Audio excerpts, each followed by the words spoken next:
Lalu bagaimana membaca kemungkinan putusan MK atas sengketa hasil Pilpres yang bakal dibacakan Hakim Senin lusa? Dan apakah amicus curiae yang diajukan berbagai pihak bisa jadi bagian pertimbangan hakim? Kami diskusikan bersama dengan para narasumber yang sudah bergabung untuk saat ini. Ada Todung Mulya Lubis dari tim hukum TPN Ganjar Mahfud, lalu Denny Indrayana, pengamat hukum tata negara. Kami juga masih menantikan bergabungnya Oto Hasibuan, kuasa hukum Prabowo Gibran, untuk hadir dalam diskusi kami pada kesempatan kali ini. Pak Todung, Mas Denny, selamat sore, apa kabar? Sore. Terima kasih seluruhnya sudah hadir Kabar baik. dalam diskusi kami kali ini. Oke, tampaknya sudah bergabung juga Bang Oto di sini. Bang Oto, halo, selamat sore, Bang. Selamat sore. Oke, terima kasih seluruhnya sudah bersatu. Ada keyakinan dari TPN bahwa permohonan akan dikabulkan oleh majelis hakim. Kalau bisa dihitung pakai persentase, Pak Todung, seberapa kuat atau seberapa yakin permohonan dari teman-teman TPN ini akan dikabulkan? Saya tidak datang dengan angka, tapi saya sangat optimistis bahwa permohonan akan dikabulkan. Dasarnya apa? Pernyataan Kalau kunci, bukti kunci apa yang mungkin akan dijadikan dasar? Kalau kita melihat ya, pemberitaan di media dan suasana kebatinan di MK ya, dan di sekeliling MK, saya kasih optimisme itu punya alasan yang cukup kuat ya. Memang perdebatan-perdebatan yang kita saksikan selama ini kan selalu mengkonteskan paradigma yang berbeda. Paradigma yang ya pada satu sisi bicara mengenai judicial activism, pada sisi yang lain bicara mengenai judicial restraint. Pada sisi yang lain bicara mengenai corong keadilan atau corong undang-undang. Nah, dua hal ini akan selalu dipertentangkan. Tapi kalau saya melihat MK ini akan mengkoreksi kesalahan yang dilakukan dalam putusan MK nomor 90. Oleh sebab itu, saya punya optimisme bahwa MK akan melahirkan putusan yang progresif ya, dan responsif terhadap apa yang dia rasakan. Ya.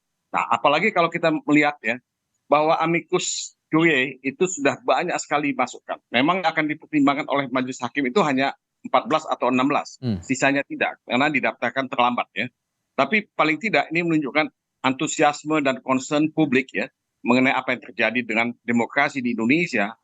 Dan saya yakin ya ketika Megawati menyampaikan amicus curiae-nya itu, Megawati memberikan satu suntikan energi yang baru, yang positif kepada Mahkamah Konstitusi untuk betul kembali kepada fungsinya sebagai penjaga konstitusi.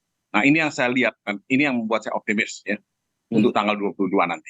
Oke, pada petitum mana sebetulnya yang diharapkan bisa dikabulkan oleh majelis hakim ini, Pak Todung? Nah, kalau kita kan bicara paling tidak dua hal. Satu, kita meminta diskualifikasi paslon 02 ya, Prabowo dan Gibran. Pada petitum yang lain, kita minta supaya diadakan pemungutan suara ulang. Nah, saya nggak tahu apakah MK akan mendiskualifikasi paslon 02 ya, Prabowo dan Gibran, atau hanya Gibran saja. Saya tidak tahu, saya tidak ingin menjadi paranormal dalam hal ini. Kedua, saya juga tidak tahu apakah ya majelis hakim akan memutuskan pemungutan suara ulang. Nah, ini semua terbuka dan saya hanya punya ya optimisme ya, punya good faith ya bahwa akan terjadi satu putusan yang progresif. Oke, tapi kalau yang Anda pahami, ada banyaknya amicus curiae ini bakal jadi pertimbangan tidak yang bakal kuat untuk bisa mendorong dikabulkannya permohonan dari TPN ini? Ya, MK itu sebetulnya by law ya tidak terikat dengan amicus ya, curiae itu. Tapi kan banyak negara, banyak pengalaman termasuk di MK juga, amicus curiae itu dipertimbangkan. Tentu tidak semuanya dipertimbangkan. Tapi paling tidak kalau seorang Megawati menulis amicus curiae dengan sangat bagus ya, dan menurut saya sangat genuine ya, tulus dari hati kecilnya, dari perasaannya sebagai mantan presiden ya, walaupun ditulis sebagai warga negara, pasti itu punya bobot, pasti itu punya kualitas. Dan Megawati sendiri kan punya pengalaman sejarah, pengalaman politik, pengalaman hukum yang sangat kental, sangat kaya, dan menurut saya akan sangat keliru kalau tidak memperhatikan itu. Ya. Memang saudara Oto Hasibuan dia juga ada hadir dalam Zoom ini mengatakan Megawati itu pihak ya partai yang mendukung paslon 03. Wah, partainya iya, tapi dia menulis sebagai warga negara, sebagai pribadi. Karena saya hanya ingin mengatakan satu hal di sini bahwa dalam persidangan kita juga mempersoalkan soal konflik of interest ini. Kami sendiri mempertanyakan semua ahli yang diajukan oleh paslon 02 ya, yang menurut kami bias ya, menurut kami punya kepentingan. Jadi ini saya bisa kembalikan kepada saudara Oto Hasibuan ya, dalam hal semacam ini ya. Oke, boleh direspon langsung tuh Bang Oto, dibilang saksi-saksinya bias begitu. Ahli, bukan saksi. Ahli, sorry, mohon maaf. Jadi saya kira ya, kalau saya sih berpendapat ya, ini memang semuanya apapun kan ini hak di Mahkamah Konstitusi ini besok yang memutuskan. Hmm. Seperti Pak Tudung tadi bilang bahwa memang kita hanya menyampaikan optimisme kita dan bagaimana analisis hukum kita terhadap kasus ini. Pertama saya bikin dulu analisis hukum saya bahwa kalau ada keinginan untuk mengharapkan Mahkamah Konstitusi untuk membatalkan putusan nomor 90, saya kira ini agak jauh karena putusan 90 ini telah diuji di dalam perkara-perkara yang kemudian sudah 4 ada putusan yang semuanya tidak ada mempersoalkan lagi putusan yang 90. Nah, kemudian sekiranya kita punya asumsi bahwa ada hakim di antara hakim itu dulunya dissenting opinion ketika membuat putusan nomor 90, maka itu pun tidak bisa lagi menjadi acuan karena putusan nomor 90 setuju atau tidak setuju dia pada waktu itu sudah menjadi putusan Mahkamah Konstitusi. Jadi bukan lagi karena dia dulu itu tidak setuju, lantas dia bilang saya nggak setuju lagi karena apa? Karena ini bukan putusan pribadi dia, tapi sudah putusan Mahkamah Konstitusi. Itu yang kedua. Oke. Nah, ketiga, bahwa bukti-bukti yang kami ajukan termasuk ahli saya kira sudah paling maksimal ya kita sampaikan dan sudah cukup bisa membuktikan bahwa itu membantah tuduhan-tuduhan dan sampai sekarang kami tidak melihat ada bukti-bukti yang diajukan oleh pihak 01 maupun 03 yang terbukti di pengadilan. Nah, yang terakhir mengenai amicus curiae dengan Ibu Mega. Saya ini mungkin bisa berbeda pendapat. Tetapi seperti saya sudah ceritakan di berbagai media, bahwa bagaimana sebenarnya sungguh-sungguh yang dimaksud dengan amicus curiae ini, maka kalau mungkin dalam perkara yang lain, kalau Ibu Mega mau menjadi ahli, memberikan keterangan sebagai amicus curiae, itu mungkin bisa diterima karena kan memang bahwa dia adalah suatu tokoh. Tapi kemudian perkara ini biar bagaimanapun sulit sekali kita untuk bisa menerima bahwa Bu Mega tidak mempunyai kepentingan langsung atau tidak langsung di dalam perkara ini. Jadi kita tidak boleh berpikir formal karena dia tidak pihak formal sehingga dia tidak punya kepentingan. Nah, amicus curiae ini apapun harus independen, murni total, dia bekerja untuk kepentingan hukum dan keadilan. Kalau merujuk pada petitum yang dikeluarkan oleh 03 berharap didiskualifikasi pasangan Prabowo Gibran ini dan kemudian PSU, itu gimana menangkapnya? Saya kira akan jauh sekali ya, karena gini, kalau kita kan bicara keadilan, ya kan? Kalau kita bicara keadilan, pasti didahului dengan adanya kepastian hukum untuk dapat keadilan. Nah, sekarang apakah adil menurut kita semua? Kalau sampai kalau itu didiskualifikasi, artinya kan suara daripada masyarakat Indonesia yang jumlahnya 96 juta lebih itu berarti jadi nol kan? Mereka juga bisa marah dong, suara saya kemana katanya. Jadi nggak ada ketidakadilan juga gitu loh. Kalau gara-gara itu lantas diabaikan, dinafikan suara dari 96 masyarakat Indonesia. Itu sangat tidak adil juga. Jadi baik dari segi kepastian hukum maupun dari keadilan adalah tidak tepat kalau Mahkamah Konstitusi mengabulkan permohonan itu. Itu pendapat kami. Oke, Pak Todong meresponnya gimana? Akan sia-sia perolehan 58% yang sudah didapatkan Prabowo Gibran sebelumnya? Kalau PSU jadi diskualifikasi. Ya memang ini isu utama, isu sentral yang selalu membuat saya dan rekan saya Oto Hasibuan berbeda pendapat. Karena kami berargumentasi bahwa proses yang penuh dengan kecurangan itu menghasilkan output yang juga tidak absah, tidak sah. Ya. Nah, di sini fenomena penggelembungan suara yang juga muncul dalam persidangan-persidangan di MK itu juga mesti anggap ya atau dipertimbangkan sebagai satu hal yang pada dasarnya ya harus mengurangi perolehan suara paslon 02 yang disebut 58% itu.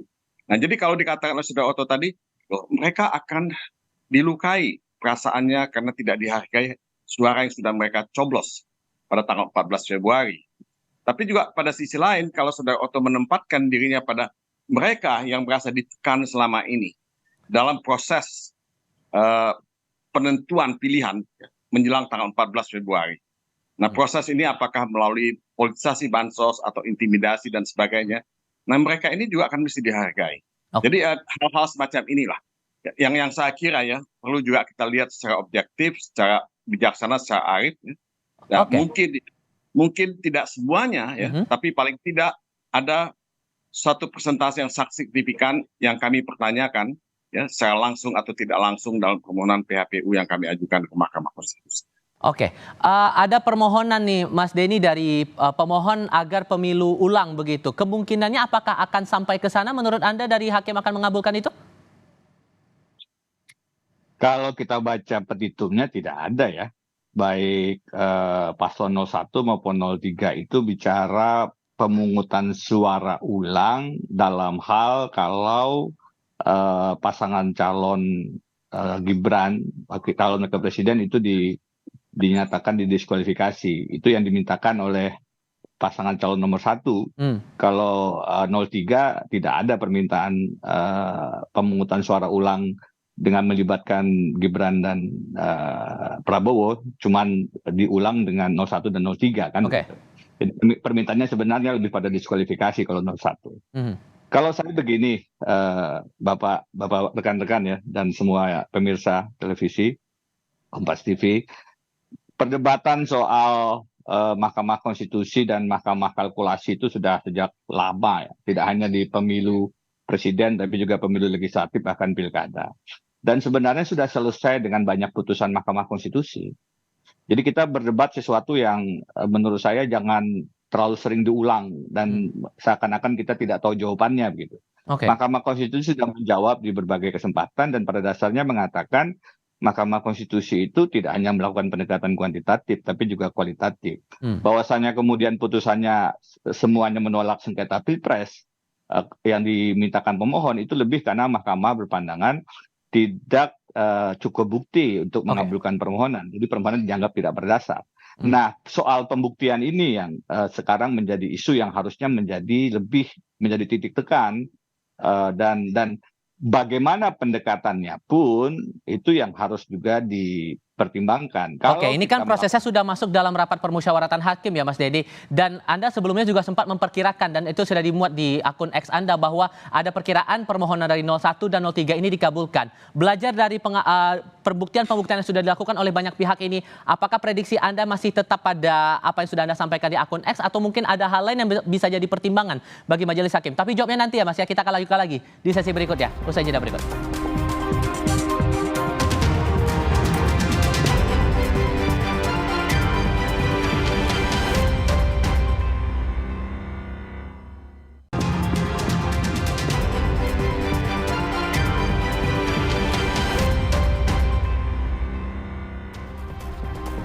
Mas Denny, Anda sempat memperkirakan permohonan 01 dan 03 ini bakal dikabulkan oleh majelis hakim. Dengan dinamika yang berlaku sampai sekarang, Anda masih merasa yakin dengan perkiraan itu? Saya katakan begini, ada 4 opsi dan kalau mau diulang tentu panjang ya. Tapi singkatnya begini, kalau kita melihat dari putusan 90, ya ada 3 yang sebenarnya dissenting sekarang tersisa kan. Soehartoyo, Saldi Isra, dan Arief Hidayat. Karena Wahidudinnya sudah pensiun dan digantikan Pak Sesani. Tapi ada peluang sebenarnya mereka dalam posisi yang lebih progresif terkait dengan putusan 90 yang artinya juga bisa sejalan dengan pemikiran diskualifikasi. Karena untuk sejalan dengan pemikiran pasangan calon 1 dan 3, permohonan mereka itu membutuhkan hakim-hakim yang pendekatannya judicial activism, lebih progresif ketimbang konservatif. Nah sekarang itu dengan 3, kalau mau ditambah 1 sudah cukup. Karena pasal 45 ayat 8 Undang-Undang MK mengatakan kalau 8, maka di mana ada 4 dan di situ ada pimpinan rapat yang jadi putusan. Dan kalau kita lihat putusan 90, ya tulisannya Soehartoyo dan Saldi Isra adalah pimpinan rapat. Karena mereka posisinya adalah ketua dan wakil ketua.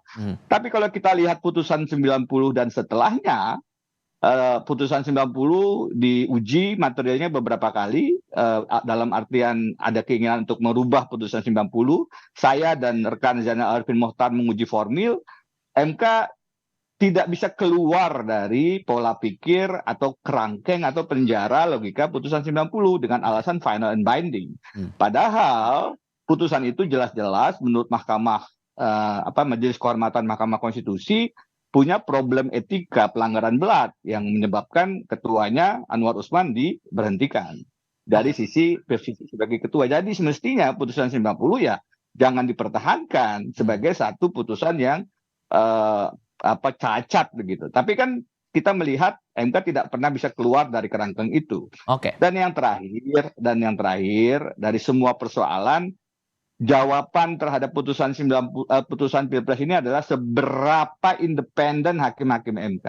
Saya tidak bisa yakin bahwa saat-saat putusan akan dibuat atau bahkan sebelumnya tidak ada upaya ikhtiar-ikhtiar untuk melakukan intervensi. Putusan 90 sendiri, temuan dari MK dikatakan ada intervensi yang dibiarkan oleh ketua pada saat itu Anwar Usman, dan saya menduga upaya intervensi itu juga dilakukan terhadap putusan yang sangat strategis ini, karena siapa yang menang akan menentukan siapa presiden kita.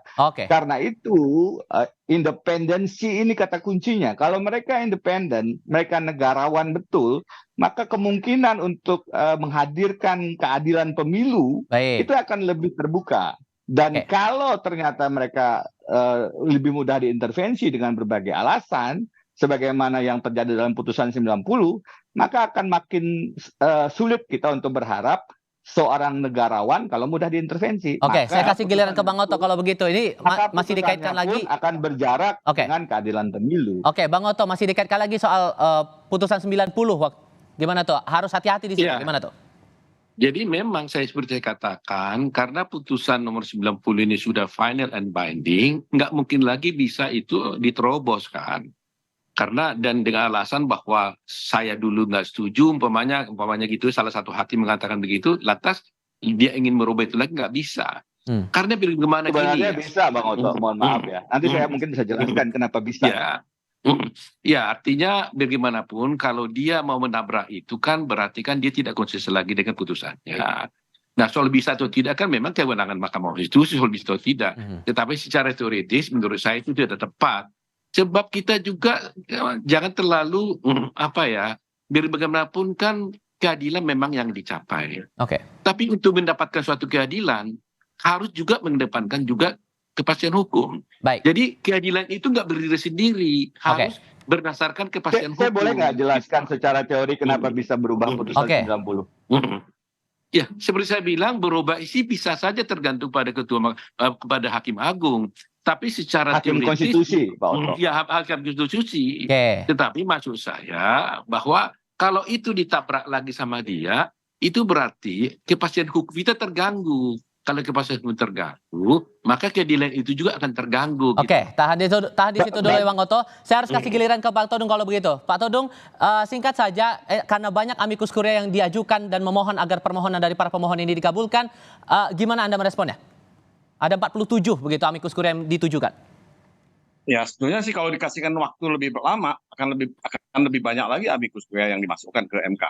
Ya, buat saya ini kan bukti bahwa ada concern yang sangat legitimate dari warga negara Indonesia yang betul-betul ingin Indonesia yang lebih baik, ingin demokrasi yang lebih fungsional di Indonesia ini. Nah, ini yang menjadi concern mereka, dan menurut saya MK itu tidak hidup dalam satu ruangan hampa. Walaupun mereka diisolasi, mereka pasti akan mendengar ada suara-suara yang concern tentang demokrasi, tentang supremasi hukum, tentang kebenaran konstitusional, dan tentu tidak semuanya akan dipertimbangkan, tapi saya yakin kebijaksanaan dan kearifan dan kenegarawanan hakim-hakim MK itu akan mempertimbangkan itu semua. Jadi saya tetap optimis, tetap membuka hati saya, dan saya akan datang ke MK dengan kepala yang tegak dan berharap kita akan punya putusan yang progresif pada tanggal 22 nanti. Mas Denny, singkat saja, dengan banyaknya amicus curiae itu sebetulnya kalau mau dibandingkan dengan hukum pidana kan sebetulnya pasti akan ada pertimbangan. Tapi kalau untuk hukum tata negara seperti ini, amicus curiae bakal dipertimbangkan cukup besar juga nggak porsinya? Kita ini dalam beberapa hari ini banyak memberikan porsi memperdebatkan seberapa efektif amicus curiae mempengaruhi majelis hakim. Sebenarnya secara teori tidak, itu tidak bisa terlalu mempengaruhi karena dia bukan bagian dari para pihak. Jadi ya tergantung hakim, betul, bebas sekali hakim. Kalau ada yang merasa cocok mungkin dia ambil, ada yang tidak juga dia tidak bisa dikesampingkan dan seterusnya. Jadi poinnya sebenarnya lagi-lagi kalau ingin dipertimbang mana yang akan paling mempengaruhi dalam kondisi politik hukum Indonesia sekarang, maka saya tadi katakan satu kata kuncinya, independensi dan bertahan dari intervensi. Berangkat dari berbagai situasi politik hukum kita sekarang, intervensi dari status quo kekuasaan itu sangat besar kepada aparat penegak hukum, kepada kepolisian, kejaksaan, KPK, dan Mahkamah Konstitusi. Di depan kita, putusan 90 itu adalah bentuk intervensi, begitu kata Majelis Kehormatan Mahkamah Konstitusi. Jadi, kalau kita ingin melihat ada putusan yang adil, maka intervensi itu yang harus dilawan oleh hakim-hakim konstitusi sebagai negarawan. Mereka itu statementship negarawan, bukan partisanship yang bisa disetir-setir dengan kepentingan siapapun. Halnya ada kepentingan negara yang harus dipertahankan. Terakhir, Mas, kalau kita bicara putusan MK, itu final and binding. Tetapi dalam banyak kesempatan MK berubah karena memang kemudian melihat ada alasan konstitusional yang bisa merubah putusannya. Misalnya siapa yang melakukan sengketa pemilu itu berubah dari MK ke MK, kemudian ke MK lagi. Bagaimana apakah pilkada itu rejim pemilu atau rejim yang berbeda, itu berubah. Dan kalau kita lihat komposisi hakim yang sekarang, itu kalau kemudian ada hakim baru, kemungkinan berubahnya juga bisa secara teori. Yang penting adalah masalah intervensi dan independensi itu tadi. Oke. Saya harus potong dulu di situ karena kita akan lanjutkan lagi diskusi untuk kesempatan berikutnya. Terima kasih banyak untuk para narasumber, Pak Todung, Bang Oto, dan juga Mas Teddy sudah bergabung bersama kami. Selamat sore semuanya.